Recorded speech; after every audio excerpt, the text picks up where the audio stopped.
ICI is dead. Yan po ang deklarasyon ng isang kongresista matapos mag-resign sa komisyon si dating Public Works Secretary Rogelio Babe Singson. Nadismay raw si Singson dahil sa umunoy kulang na suporta ng palasyo sa ICI. Nagbabalik si Gerard de la Peña. Present pa si Commissioner Rogelio Singson sa live streaming ng mga pagdinig ngayong araw ng Independent Commission for Infrastructure. Pero nagbitiw na pala siya sa kanyang posisyon. Ayon kay ICI Chairman Andres Reyes Jr., hanggang December 15 na lang si Singson sa komisyon. Pero depende pa raw ito sa palasyo. Health reason ang dahilan ng kanyang pag-resign. Wala pang napipisil kung sino ang ipapalit sa kanya. He mentioned the very intense and stressful ICI work has taken its toll on this aging body. Tiwala naman si Reyes na hindi ito makakaapekto sa trabaho ng ICI. We have been filing almost against everybody already. I think that's enough trust.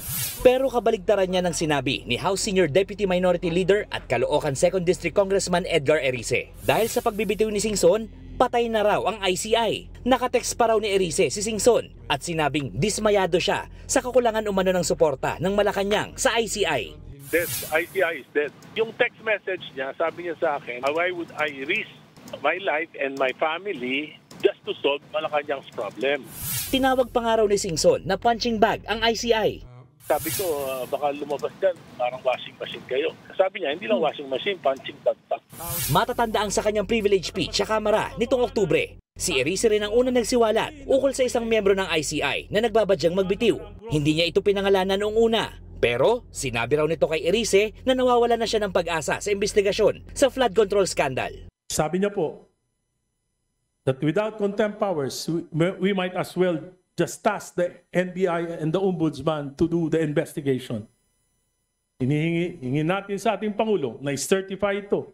At kung kinakailangan natin mag-special session, gawin po natin ito. Matatanda ang isinusulong sa Kamara at Senado na dagdagan ng kapangyarihan ng ICI. Pero tila malamig dyan ang palasyo. Kabilang sa mga gustong idagdag na kapangyarihan sa ICI, ang pag-contempt, pagpapasabina, pag-freeze ng assets, pagsamsam ng ari-arian, at direktang pagsasampa ng kaso. Mismong si House Speaker Bogie Di pa nga ang nagsabing ipapasa nila ito sa Desyembre. Pero hindi na raw ito umusan sa Kamara, ayon kay Congresswoman Laila De Lima. Nang hinayang din si De Lima sa pag-resign ni Singson, nanawagan din siyang isabatas na ang panukalang magdadagdag ng kapangyarihan sa ICI. Nakakapagduda raw kasi na tila ayaw itong i-certify as urgent ni Pangulong Bongbong Marcos. Wala pa namang tugon ng palasyo sa pagbibitiw ni Singson. Nagbabalita mula sa Frontline, Gerard de la Peña, News 5.